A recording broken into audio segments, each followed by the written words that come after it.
আসসালামু আলাইকুম সবাইকে। Welcome back to another brand new video. This is Raihan Ahmed. বাসায় ফিরে জাস্ট নিজেকে নিয়ে একটু ভাবছিলাম। স্ক্রল করতে করতে একটা কোটেশন সামনে আসলো। বেশ আগে এই রাইটারের একটা বই পড়েছিলাম, পাওলো কোয়েলহো। দুর্দান্ত লেখে কিন্তু। বেশ কয়েকটা তার বই আছে যেগুলা নিউ ইয়র্ক বেস্ট সেলার।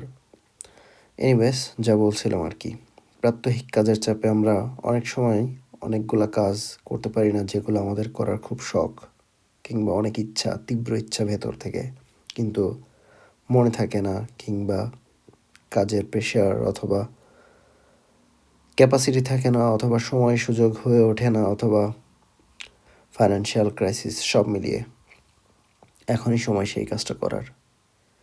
ঠিক ভাবুন, আজকে যেই গাছের আপনি ফল খাচ্ছেন, গাছটা অবশ্যই আরও আগে লাগিয়েছিলেন অথবা কেউ লাগিয়েছিল। এখন যে গাছটা লাগাবেন সেটা ফল দিবে 20 বছর পরে। যেই গাছের ফল এখন খাচ্ছেন সেটা হয়তো 20 বছর আগে লাগানো ছিল। আপনি যদি আরও 5 দিন পরে গাছটা লাগান তাহলে ফল কিন্তু আরও 5 দিন লেটে পাবেন। এখনই করার সময়।